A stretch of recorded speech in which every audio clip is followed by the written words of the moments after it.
வணக்கம் நண்பர்களே. நம்ம இந்த வீடியோவில் வந்து எதை பற்றி பார்க்க போகிறோம் அப்படின்னா, தேசாந்திரி புத்தகம் எஸ் ராமகிருஷ்ணன் அவர்கள் வந்து எழுதியது.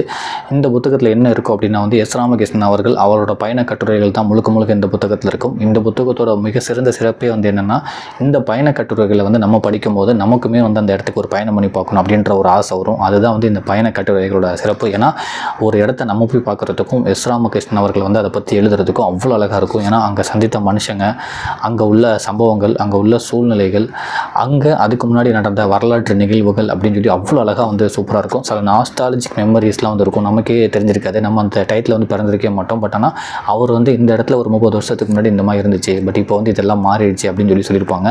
அதுதான் வந்து இந்த புத்தகத்தோட சிறப்பு. ஏற்கனவே இந்த புத்தகத்தோட எல்லா கட்டுரைகளுமே வந்து ஆனந்த விகடனில் வந்து ரொம்ப பிரபலமாக வந்து பேசப்பட்டுச்சு. எல்லா மக்களும் வந்து விரும்பி படித்தாங்க. அது எல்லாமே தொகுத்து தான் இப்போ இந்த புத்தகத்தில் வந்து போட்டிருக்காங்க.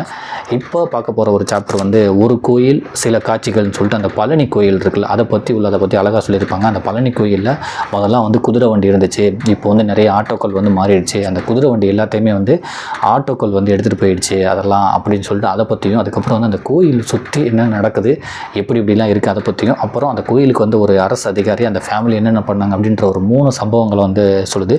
முக்கியமாக அந்த குதிரை அதை பற்றி நான் சொல்லிடுறேன்.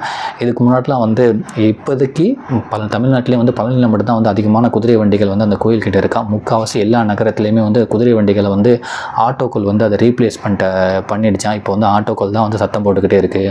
முதல்ல வந்து கோயிலில் இறங்கினா வந்து குதிரை வண்டிகள் தான் அதிகமாக இருக்கும். அந்த குதிரை வந்து அழகாக ஜோடிச்சு நிற்க வச்சுருப்பாங்க. அதில் ஏறி போகிறதுக்கே வந்து அவ்வளோ ஆசையாக இருக்கும். அவங்க கையில் வந்து ஒரு குச்சியும் அதோட ஒரு குஞ்சமும் வச்சுருப்பாங்க. அதெல்லாம் வந்து அவ்வளோ அழகாக வந்து ரெடி பண்ணியிருப்பாங்க.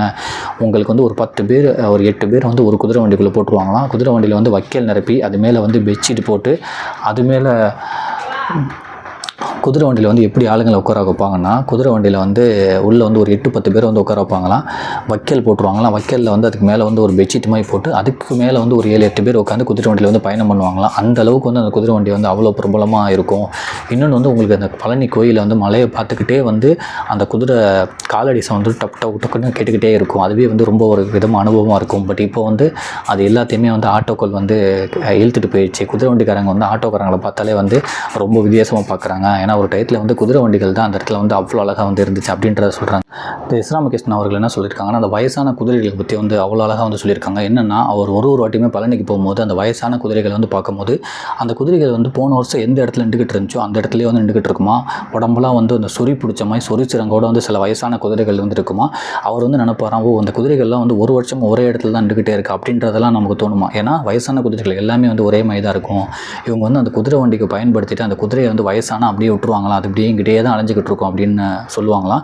அந்த வயசான குதிரைகள் அதுக்கப்புறம் என்ன பண்ணுவாங்க அப்படின்னு சொல்லி எஸ்ரா அவர்கள் கேட்குறப்ப அதுக்கு அவங்க சொல்கிறாங்களாம், ரொம்ப வயசாகிட்டு இறந்து போச்சுன்னா ஒன்று புதைச்சிருவாங்க, இல்லைனா ரொம்ப வயசாகிடுச்சுன்னா வந்து அதை வந்து கறிக்கு கொடுத்துருவாங்க. ஏன்னா குதிரையோட கறியை வந்து சில பேர் சாப்பிடுவாங்க அப்படின்னு சொல்லி அந்த வயசான குதிரைகளை பற்றியுமே வந்து அவ்வளோ சொல்லியிருப்பாங்க. இன்னொன்று முக்கியமாக வந்து அந்த பழனியில் வந்து அந்த கோயில் அங்கே ஒரு தேவஸ்தானம் அந்த விடுதியில் வந்து தங்கியிருந்தாராம். அப்போ ஒரு ஃபேமிலி வந்து வந்துட்டாங்களா, ஒரு 4 பேர், 4 பசங்க, 4 ஆம்பளைங்க, ஒரு 3 பொண்ணு சொல்லி ஒரு பெரிய குடும்பம் வந்து வந்துருந்துச்சான். அதுக்காக வந்து அந்த ஹோட்டலில் வேலை செய்கிற வந்து உளுந்து அவங்களுக்கு வேலை பார்த்தாராம். ஒரு நாளைக்கு வந்து 6 தடவை வந்து கோயிலுக்கு போய் சாமி கும்பிடுவாங்களாம். பால் குடம் தூக்குவாங்களாம், வருவாங்களாம், 1 மணி நேரம் திருப்பி கோயிலுக்கு போவாங்களாம். அப்படியே போயிட்டே இருப்பாங்களாம். இவர் அவங்களுக்காக ஓடி வேலை செஞ்சுக்கிட்டே இருப்பாராம். ஏன்னா அவர் வந்து ஒரு அரசு அதிகாரி போல், அவங்க குடும்பம் தான் வந்திருக்கான். இறங்கி வேலை செய்வாராம். சாப்பாடு வாங்கிட்டு வருவாராம், டீ வாங்கிட்டு வருவாராம், கோயிலில் போய் ஏதாச்சும் பண்ணுவாராம். இப்படி ஒரு நாள் ஃபுல்லாக வேலை பார்த்தாராம். அன்றைக்கி நைட்டு அவங்க எல்லாம் வந்து கிளம்புறாங்க, மொட்டெல்லாம் அடிச்சுட்டு வந்துட்டாங்களாம். அந்த கோயிலில் வந்து ஒரு கும்பிடு போட்டு காரில் வந்து கிளம்புறாங்களாம். அப்போ இவரை கூப்பிட்டு வந்து ஒரு 50 ரூபா தான் கொடுத்தாங்களாம். அப்போ தான் சொல்கிறாராம், அட பாவி, காலையிலேருந்து இவ்வளோ வேலை செஞ்சேன், ஒரு 50 ரூபா தான் உன்னால் வந்து கொடுக்க முடிச்சா, நீலாம் எங்கே உருப்பிட போகிற, அப்போ இவ்வளோ வாடி சாமி கும்பிடுனா அப்போ எவ்வளோ தப்பு பண்ணியிருப்ப, உன் பாவெல்லாம் மன்னிக்காதுன்னு சொல்லி அந்த மாதிரி ஒரு சம்பவமும் நடந்துச்சு. இங்கே வந்து நம்ம மனுஷங்களை வந்து நிறையா இங்கே புரிஞ்சுக்க தவறோம். பக்தியும் நமக்கு சாமி நம்பிக்கையும் எவ்வளோ இருக்கோ அதை தாண்டி வந்து மனுஷங்களையும் நமக்கு புரிஞ்சுக்க தெரியணும். அவர் வந்து அவ்வளோ 6 தடவை சாமி கும்பிட்றாரு, இவ்வளோ இது பண்ணியிருக்கவர் வந்து இவ்வளோ ஒரு பக்தியாக இருக்கிறவர் வந்து அந்த மனுஷனை புரிஞ்சுக்கல. ஒரு 50 ரூபா மட்டும் கொடுக்குறாரு. ஒரு நாள் ஃபுல்லாக வேலை பார்த்து 50 ரூபா இல்லை 5 ரூபான்னு சொல்லி போட்டிருந்தாங்க. ஒரு நாள் ஃபுல்லாக ஒருத்தர் ஓடி உழைச்சிருக்காரு, 5 ரூபா மட்டும் கொடுக்குறாரு. ஸோ பக்தியையும் தாண்டி மனுஷங்களையும் புரிஞ்சுக்க கற்றுக்கணும் அப்படின்னு சொல்லி அந்த பழனியில் சம்பவத்தை குதிரையை பற்றி சொல்லி அதுக்கப்புறம் இதை வந்து சொல்லியிருக்காங்க. அதுக்கப்புறம் அந்த பழனி தெரு அந்த கோயிலை சுற்றி என்னென்ன நடக்கும் அப்படின்றத வந்து அவ்வளோ அழகாக வந்து சொல்லியிருப்பாங்க. அதெல்லாம் ஒன்று ஒன்றா நான் சொல்கிறேன். ஒரு கோயில் சில காட்சிகள்.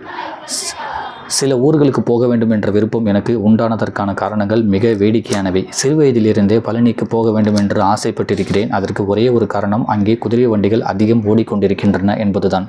குதிரை வண்டியில் ஏறி பயணம் செய்வது ஒரு தனியான அனுபவம் தரக்கூடியது. சிறு வயதில் ஒரே வண்டிக்குள் 10 பேர் உள்ள ஒரு குடும்பமே ஏறிக்கொண்டு நெருங்கி உட்கார்ந்த நிலையில் பயணம் செய்யும் போது கூட குதிரையின் காலடி சத்தங்களை கேட்டுக்கொண்டே தொலைவில் தெரியும் மலையை காண்பது சந்தோஷம் தருவதாக உள்ளது அப்படின்னு சொல்லிட்டு அந்த குதிரை வண்டியை பற்றி சொல்லிட்டு இருக்காங்க. குதிரை வண்டிகளின் இடத்தை இன்று ஆட்டோக்கள் பிடித்து கொண்டு விட்டன. நகரமெங்கும் சப்தமிட்டு அழியும் ஆட்டோக்களை காணும் குதிரை வண்டிக்காரர்கள் எரிச்சல் அடைகிறார்கள். குதிரை வண்டிக்காரர்கள் எப்போதாவது ஆட்டோவை குறுக்கிடும் போது குதிரை வண்டிக்காரங்களும் ஆட்டோக்காரங்களும் எப்பயாச்சும் 2 பேரும் சந்திச்சுக்கும் போது குதிரை வண்டிக்காரர் சொல்லுவாங்களாம் வந்து என்னோட குதிரைக்கு வந்து பெட்ரோல்லாம் போடவே தேவையில்லை அப்படின்னு சொல்லி ஆட்டோக்காரங்களை பார்த்து நக்கலாக சொல்லுவாங்களாம். அதுக்கு ஆட்டோக்காரங்க சொல்லுவாங்களாம் உன்னோட குதிரைமாய் வந்து என்னோட ஆட்டோ வந்து சாணிலாம் போடாது அப்படின்னு சொல்லி அவங்க 2 பேர்த்துக்குமான கான்வர்சேஷன் வந்து அப்படி தான் இருக்கும் அந்த பழனியில் சில இடத்துல அப்படின்றதையுமே சொல்லியிருக்காங்க. பழனியில் குதிரைகளைப் போலவே எங்கு பார்த்தாலும் தென்படும் சாமியார்களும் ஊசி பாசி முருகன் டாலர் விற்பவர்களும் பிரபலமானவர்கள். பழனியில் ஆண்டியாக அலைந்து கொண்டு இருப்பவர்கள் பலருக்கும் சுவாரஸ்யமான கதைகள் இருக்கின்றன. பொதுவாக கோயில் நகரங்கள் கதைகள் நிரம்பியவைன்னு சொல்லிட்டு அந்த கோயில் நகரத்திலே வந்து ஏகப்பட்ட கதைகள் சுற்றிட்டு இருக்குமா. அங்கே சுற்றிக்கிட்டு இருக்கவங்க சாமியாருக்கும் ஊசி பாசி விற்கிறவங்களுக்கும் அந்த முருகன் டாலர் விற்கிறவங்களுக்கும் எல்லாத்துக்குமே வந்து ஒரு கதைகள் இருக்குமா. நீங்கள் அங்கே போனாவே வந்து நிறைய கதைகள் வந்து உங்களுக்கு அந்த கோயிலில் வந்து கேட்டுக்கிட்டே இருக்க முடியுமா. ஏன்னா அவ்வளோ கதைகள் வந்து அந்த கோயில் நகரங்களில் வச்சுருப்பாங்களாம். ஏன்னா எல்லாமே ஊர் விட்டு ஊர் வந்து அந்த கோயிலே வந்து சொந்தம் கொண்டாடி அப்படியே இருந்திருப்பாங்க. அவங்க பின்னாடி 1000 கதைகள் இருக்கும். நீங்கள் அந்த கோயில் அந்த ரிலேட்டடான உள்ள இடத்துக்கெலாம் போனால் உங்களால் 1000 கதைகள் கேட்க முடியும் அப்படின்றதையுமே சொல்கிறாங்க. அப்புறம் அதுக்கப்புறம் வந்து நான் ஒரு விடுதியில் தங்கியிருந்த அந்த குடும்பத்தை பற்றியும் அந்த அரசு அலுவலகர் வந்து ஒரு நாள் ஃபுல்லாக இவர்கிட்ட அந்த ஹோட்டல் அந்த விடுதியில் வந்து வேலை பார்த்தவர்கிட்ட வந்து ஒரு நாள் ஃபுல்லாக வேலை வாங்கிட்டு வெறும் 5 ரூபா கொடுத்த கதையுமே வந்து நான் வீடியோவில் சொன்னேன். அதுக்குமே வந்து சொல்கிறாங்க. கார் கிளம்பி சென்ற அடுத்த நிமிஷம் வாசலில் நின்றபடியே அந்த பணியாளர் ஒரு நாள் பூரா இவன் கூடவே நாயை அலைஞ்சிருக்கேன், 5 ரூபா கொடுத்துட்டு போகிறான் பாரு, இவன் குடும்பமே விளங்காது, ஊரை மொட்டை அடிக்கிறது பத்தாதுன்னு குடும்பத்துக்கே மொட்டை போட்டுட்டு போகிறான் களவாணி பைய, ஒரு நாளைக்கு 10 தடவை சாமி கும்பிடுறதுலையே அவன் கள்ளத்தனம் தெரிஞ்சு போகுதில்ல என வசை பொழித்தபடியே இருந்தார் அப்படின்னு சொல்லி அந்த பணியாளர் வந்து 5 ரூபா கொடுத்ததுக்கு வந்து ஒரு நாள் ஃபுல்லாக வேலை வாங்கிட்டு 5 ரூபா கொடுத்துருக்கான், ஊரெல்லாம் மொட்டை அடிச்சது பட்டாதுன்னு சொல்லி இப்போ அவங்களே மொட்டை போட்டு போகிறானுங்க, இவங்களாம் விளங்கவே மாட்டான்னு சொல்லி திட்டுறாராம். ஒரு கோயில் சாமி எவ்வளோ பக்தியாக இருக்கிறது வந்து ஒரு பணியாளருக்கு வந்து வேறு 5 ரூபா கொடுத்தாரு, ஒரு நாள் ஃபுல்லாக அவரோட உழைப்பை வாங்கிட்டு அதையுமே சொல்கிறாங்க. பெரும்பாலோரின் பக்தி என்பது சுயநலம்தான் என்று தோன்றுகிறது. ஈகையும் கருணையும் இல்லாத மனதில் எப்படி சாந்தமும் அன்பும் தோன்றும்?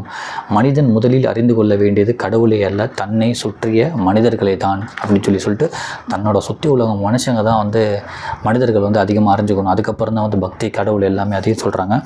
அதுமாதிரி வந்து ஒரு கோயிலுக்குள்ளே வந்து என்னென்னலாம் இருக்கும், அந்த கோயில் தெருக்கள் சுற்றி அந்த கோயில் தெரு வந்து எப்படி இருக்கும், யாரெல்லாம் இருப்பா, என்னென்னலாம் விற்பாங்க, எதெல்லாம் அங்கே ஓடு அப்படின்றத சொல்லியிருக்காங்க. அதில் முக்கியமாக என்ன சொல்லியிருக்காங்கன்னா, ஒரு சிறுவன் வந்து ஒரு தட்டில் அந்த நாகப்பாம்பு சாமி பொம்மையாக வச்சுட்டு எல்லாத்துட்டையும் காசு கேட்பானா, காசெல்லாம் வந்தோடனே அந்த நாகப்பாம்பு பொம்மை இருக்குல்ல அதை எடுத்துகிட்டு அந்த சிலையை எடுத்துகிட்டு அவன் மஞ்சள் பையன் வச்சுருப்பான், அது உள்ளே போட்டுட்டு அவன் படுத்து தேட்டருக்கு போயிடுவானா. அந்த மாதிரி வந்து நிறைய இது நடக்குமா. அதுக்கப்புறம் வந்து அந்த முருகனை வச்சு அந்த சந்தனம்லாம் விற்றுக்கிட்டு இருப்பாங்களா, அந்த மாதிரி ஒரு இடத்துல வந்து போய்கிட்டு இருப்பாங்க அப்படின்றாங்க. அப்புறம் யானை பார்க்கணும் ஒருத்தன் என்ன பண்ணுவான்னா, யானையை வந்து டீ கடையில் வந்து நீங்கள் கொஞ்சம் நேரம் பார்த்துக்கோங்கன்னு சொல்லிட்டு ட்ரிங்க்ஸ் பண்ண வந்து போயிடுவானா. அதையுமே இங்கே போட்டிருக்காங்க. யானை இப்போ இதெல்லாம் வந்து கோயிலை சுற்றி நடந்துக்கிட்டு இருக்கு எல்லாமே அப்படின்னு சொல்லி ஒரு பெருசாக சூப்பராக சொல்லியிருப்பாங்க. யானை பாகன் ஒருவன் தனது யானையை அருகில் உள்ள டீ கடையில் ஒப்படைத்து விட்டு ஒயின் ஷாப்புக்கு குடிக்க போய் விடுகிறான். கேரளாவில் இருந்து வந்த சிப்ஸ் விற்பவர்கள் ஒரு பக்கம் அலைந்து கொண்டிருக்கிறார்கள் அப்படின்னு சொல்லிட்டு கேரளாவிலேருந்து சிப்ஸ் விற்கிறவங்க வந்து ஒரு பக்கம் அலைஞ்சிக்கிட்டு இருப்பாங்களாம். ஸோ அந்த கோயிலை சுற்றி என்ன நடக்குதுன்னு சொல்லி அழகாக சொல்லியிருப்பாங்க. அதை நான் படித்தா தான் உங்களுக்கு இன்னும் கொஞ்சம் அழகாக இருக்கும்னு நினைக்கிறேன். விபூதி விற்பவர்கள், பஞ்சாமிர்தம் விற்பவர்கள், ஏடு பார்ப்பவர்கள், கஞ்சா விற்பவர்கள், மனோவசிய கலை புத்தகம் விற்பவர்கள், ரசவாதம் செய்வதற்கு வழிகாட்டுபவர்கள், கிளி ஜோசியம் பார்ப்பவர்கள், சாமி படம் விற்பவர்கள், லாட்ஜ் பிடித்து தரும் ஏஜென்ட்டுகள், டாக்ஸி டிரைவர்கள், பல விற்பனை செய்பவர்கள் என்று கோயிலை சுற்றிலும் நூற்றுக்கணக்கில் சிறிதும் பெரிதுமான வேலைகளை நடந்து கொண்டே தான் இருக்கின்றன. கோயில் படிக்கட்டில் பிச்சைக்காரர்கள் ஒருவராக அமர்ந்திருந்த ஒருவன் 2-3 நாட்களில் தொடர்ந்து கவனித்தேன். ஸோ கோயிலில் வந்து பிச்சைக்காரர் ஒருத்தர் இருந்துட்டுருக்காரு. அவர் வந்து 2-3 தடவை வந்து அவர்கள் கவனிச்சுட்டு இருந்திருக்காரு. அவன் என்ன பண்ணிருப்பான்னா, எல்லா சில்லற காசும் அவன் வச்சிருக்க அந்த அந்த துணி மேலே விழுந்தவனே வந்து நிறைய சில்லறை காசு எடுத்து அந்த துணிக்கு கீழே வச்சுக்கிட்டு ஒரு 4-5 சில்லறை காசு மட்டும் போட்டு வச்சுருவாராம். அதுக்கப்புறம் மறுபடியும் எங்கேயாச்சும் வெளியில் போய்ட்டு வருவாராம். அந்த துண்டும் அந்த 4-5 சில்லறை காசு மட்டும் கிடைக்குமா, மறுபடியும் வருவாராம். மறுபடியும் காசெல்லாம் சேர்ந்தவொடனே அந்த காசெல்லாம் எடுத்து துணிக்கு அடியில் வச்சுட்டு துணி மேலே வந்து ஒரு 4 சில்லறை காசு மட்டும் போடுவார். இதுவுமே நடக்கணும். கோயிலில் வந்து எல்லாத்தையும் கவனிக்கிறேன்னு சொல்லிட்டு இதையுமே சொல்கிறாங்க. அது மாதிரி வந்து அங்கே உள்ள சில பிச்சைக்காரர்களுக்கு வந்து அங்கேயே வந்து குடிசை வீடெல்லாம் இருக்குது. ஆனால் வந்து பிச்சை எடுத்துகிட்டு அவங்களோட வீட்டுக்கு போயிடுறாங்க அப்படின்றாங்க. அங்கே உள்ள சாமியார்களை பற்றி ஒன்று சொல்கிறாங்க. அதுமாதிரி வந்து பிச்சைக்காரர்கள் என்ன பண்ணுவாங்கன்னா, முடிஞ்சளவு அதுக்கப்புறம் அந்த பிச்சைக்காரர்களுக்கு என்னென்னா வந்து அங்கேயே வந்து நிறையா குடிசை வீடுகள்லாம் இருக்கான். ஸோ பிச்சை எடுத்துகிட்டு வந்து குடிசை வீடுகள் போயிடுவாங்களா அந்த பழனி பக்கத்துலேயே. இன்னொன்று அவங்க வந்து முக்கால்வாசி பிச்சைக்காரர்கள் வந்து அந்த பிச்சை எடுத்த காசில் வந்து நைட் ஷோ படத்துக்கு போகிறாங்களா. அதையுமே வந்து நான் கவனித்தேன். அதுவுமே அங்கே வந்து நடந்துக்கிட்டு இருக்குது. மேபி அவங்களோட ஸ்ட்ரெஸ்ஸை போக்குறதுக்கா என்னன்னு தெரில. பட் அவங்களுமே வந்து அந்த படத்துக்குலாம் நைட் ஷோ வந்து போக ஆரம்பிச்சிடுறாங்கன்னு சொல்லியிருக்காங்க. அதுக்கப்புறம் சாமியார்களை பற்றி வந்து ஒன்று சொல்லியிருக்காங்க. பெரும்பான்மை பிச்சைக்காரர்கள் இரவுக்காட்சி சினிமாவுக்கு செல்கிறார்கள். பிச்சைக்காரர்களின் கதை இப்படி என்றால், சாமியார்களாக அழைப்பவர்களில் பலருக்கு நன்றாக ஆங்கிலம் பேச தெரிந்திருக்கிறது. ஆனால் அவர்களில் எவரும் எந்த ஆன்மீக புத்தகமும் படித்ததில்லை. நான் சந்தித்த ஒரு சாமியார் தனது டைரியை விரித்து அதில் தனக்கு சீடர்களாக உள்ள இத்தாலிய நாட்டைச் சேர்ந்த நபர்களை பற்றிய தகவலை தெரிவித்தார். அநேகமாக எல்லா சாமியார்களுக்கும் நன்றாக தெரிந்திருக்கும் ஒரே விஷயம், தன்னை தேடி வருபவர்களை மயக்கும்படியாக பேசுவது. அதோடு கொஞ்சம் ஆருடம் அப்படின்னு சொல்லிட்டு கொஞ்சம் ஆருடம் நிறைய மயக்கிற மாதிரி பேசிடுவாங்க. அதனால் ஒரு சாமியார் வந்து இத்தாலி நாட்டில் வந்து எனக்கு ஃபேன்ஸ் இருக்காங்க சொல்லி அதை ஃபோட்டோலாம் காமிச்சிட்டு இருக்காராம். மனநலம் பாதிக்கப்பட்டு ஆங்காங்கே சுற்றி அழிந்து கொண்டு இருப்பவர்களும் பழனியில் அதிகம் இருக்கிறார்கள். மனநலமற்ற ஒருவர் சாலையில் ஓரமாக உட்கார்ந்து காற்றில் ஏதோ எழுதுவதும் அழிப்பதுமாக இருந்தாருன்னு சொல்லிட்டு அந்த மனநலம் பாதிக்கப்பட்டவங்களுமே வந்து அந்த கோயிலுக்குள்ளே சுற்றிக்கிட்டு இருப்பாங்க அப்படின்றாங்க. அதுக்கப்புறம் லாஸ்ட்டாக வந்து கோயிலை பற்றியும் அங்கே குதிரை வண்டியை பற்றி லாஸ்ட்டாக சொல்லி முடிக்கிறாங்க. அதை நான் படித்தே அந்த சாப்டர் வந்து முடிச்சிடுறேன். இந்தியா முழுவதுமே கோயில்கள் தான் பிரதான வணிக மையங்கள். எல்லா கோயில் நகரங்களிலும் இது போன்ற உதிரி மனிதர்கள் ஆயிரக்கணக்கில் வசிக்கிறார்கள். குடும்பத்தை விட்டு வெளியேறுபவர்களுக்கு கோயில் தான் பெரிய அடையாளமாக இருக்கிறது. அதிலும் பெரும்பான்மையான கர்நாடக கோயில்களில் உணவு வழங்கப்பட்டு விடுகிறது என்பதால் அங்கேயே தங்கி விடுபவர்கள் அதிகம் இருக்கிறார்கள். கோயிலை சார்ந்து வாழ்பவர்களில் எத்தனை பேர் அந்த கோயில்களுக்கு தினமும் சென்று வழிபடுகிறார்கள் என்று கேட்க தோன்றியது. விசாரித்த போது மாதத்துக்கு ஒரு முறை தரிசனத்துக்காக கோயிலுக்குள் போகிறவர்களே அதிகம் என்று தெரிந்தது. அவர்களை தவிர மற்றவர்களுக்கு அந்த கோயில் வெளியூர் பயணிகளின் தரிசனத்துக்கானது தான். இவர்களுக்கு அது வருமானத்துக்கான ஒரு வழி. ஸோ கோயிலில் வந்து உள்ளூர்காரங்க வந்து மாதத்துக்கு ஒருத்தர் தான் போகிறாங்க. வெளியிலிருந்து வர்றவங்க தான் வந்து அந்த கோயிலுக்கு நிறைய வருமானத்தை கொடுக்குறாங்க. இவங்க எல்லாத்துக்குமே வந்து அதுதான் வந்து ஒரு பெரிய வருமானத்தை கொடுக்குது. யாரெல்லாம் வந்து வெளியூர்லேருந்து வராங்களோ அதையுமே சொல்கிறாங்க. பழனியை வழிபாடு ஸ்தலம் என்பதற்கு மேலாக எனக்கு பிடித்திருப்பது 2 காரணங்கள் உள்ளன. ஒன்று, மாம்பழ கவிச்சங்கம் என்னும் தமிழ் புலவர் பிறந்த ஊர் அது. இன்னொன்று, போகர் என்ற சித்தர் வாழ்ந்தது. இன்றைக்கும் குதிரை வண்டிகள் ஓடிக்கொண்டிருக்கும் ஒரே ஊர் பழனி என்று தான் தோன்றுகிறது. 10 வருடங்களுக்கு பிறகு இந்த குதிரைகளும் வண்டிகளும் மியூசிய பொருட்களாகிவிடும் அல்லது நட்சத்திர அந்தஸ்து உள்ள தங்கும் இடங்களில் மட்டுமே கிடைக்கக்கூடிய அரிய பொருளாகிவிடும். இங்கே வந்து சொல்லியிருக்காங்களா, அந்த நட்சத்திர அந்தஸ்து கொண்ட தங்குமிடம் சொல்லிட்டு நிறைய ஹோட்டல்ஸில் வந்து இப்போ வந்து மாட்டு வண்டியுமே ஒன்று வச்சுருப்பாங்க. நீங்கள் பெரிய பெரிய ஹோட்டல்ஸ் பண்ணிங்களா வந்து அது முன்னாடி வந்து ஒரே ஒரு மாட்டு வண்டி வந்து ஷோ கேஸ்க்காக வச்சுருப்பாங்க. அதுதான் எஸ்ரா அவர்கள் வந்து எங்கேயுமே வந்து சொல்கிறாங்க. குதிரை வண்டியில் போவதில் அப்படி என்னதான் சௌகரியம் இருக்கிறது என்று நண்பர்கள் கேட்கிறார்கள். என்ன பதில் சொல்வது என்று தெரியாமல் விழிக்கிறேன். என் வரையில் சௌகரியம் என்பதற்காக அல்ல, அது பாலியத்தின் நினைவை தூண்டிவிடுகிறது என்பதால் தான் பிடித்திருக்கிறதோ என்னவோ. ஸோ அது வந்து என்னோட நான் சின்ன பிள்ளையில் இருந்த ஒரு வாழ்க்கையை வந்து எனக்கு மறுபடியும் நினைவுபடுத்துது. அதனால தான் எனக்கு குதிரை வண்டியில் போக பிடிச்சிருக்கு அப்படின்னு சொல்லிட்டு இந்த பகுதியை முடிக்கிறாங்க. இந்த பகுதியில் வந்து ஒரு குதிரை வண்டியை வந்து ஆட்டோக்கள் வந்து எப்படி ரீப்ளேஸ் பண்ணிச்சு, அந்த வயசான குதிரைகள் வந்து எந்த மாதிரி இவங்க பண்ணுறாங்க, அதோட நிலை என்ன ஆகுது அப்படின்றதையும், ஒரு குடும்பம் வந்து அவ்வளோ 6 தடவை சாமி கும்பிட்டு மொட்டை அடிச்சுட்டு அவ்வளோ இதாக போகுது. ஆனால் அந்த ஒரு நாள் ஃபுல்லாக அவங்க சாமி கும்பிட்றப்போ ஒரு பணியாளர் வந்து அந்த குடும்பத்துக்கு ஹெல்ப் பண்ணியிருக்காரு. ஆனால் அவருக்கு ஒரு 5 ரூபாய் மட்டும் கொடுத்துட்டு அவரை வந்து ரொம்ப கண்டுக்காமல் போகிறாங்க. ஸோ பக்தியையும் சாமியையும் தாண்டி அதுக்கு முன்னாடி வந்து உங்கள் மனுஷங்களை புரிஞ்சுக்கோங்க, அதுதான் முக்கியம். அப்புறம் தான் வந்து உங்களுக்கு பக்தி சாமியெல்லாம் வரும். மனுஷங்களே புரிஞ்சுக்கலன்னா அது வேஸ்ட்டு. கண்டிப்பாக உங்களுக்கு கொஞ்சம் கருணையாச்சும் இருக்கணும் அப்படின்றதையுமே இங்கே வந்து சொல்கிறாங்க. அதுக்கப்புறம் லாஸ்ட்டாக வந்து அந்த கோயிலை சுற்றி என்னென்னலாம் நடக்குது, எல்லா நல்லதும் நடக்குது, எல்லா கெட்டதும் அந்த கோயிலை சுற்றி எல்லாமே நடக்குது, அதையுமே சொல்கிறாங்க. அது மாதிரி வீட்டிலேருந்து ஓடி வந்தவங்களுக்குலாம் வந்து கோயில் தான் வந்து அடைக்கலம் தர்றதா இருக்குது. ஏன்னா அது கர்நாடக சைட்லாம் வந்து கோயிலே சாப்பாடு போடுறதுனால அப்படியே வந்து தங்கிடுறாங்க அப்படின்றது வந்து இந்த 4 பகுதியை வந்து அழகாக இங்கே விவரிச்சிருக்காங்க. பழனியை பற்றி இன்னுமே குதிரை வண்டிகள் அதிகமாக ஓடுற இடம் பழனி அப்படின்றதையுமே சொல்லியிருக்காங்க. நீங்களுமே பழனி போயிருந்தால் மறுபடியும் போங்க. நானுமே போகணும்னு சொல்லிட்டு எனக்குமே ஆசையாக இருக்குது. இந்த புத்தகத்தை வாங்கி படிங்க. அவ்வளோ பயண கட்டுரைகள் நிகழ்ந்ததாக இருக்குது.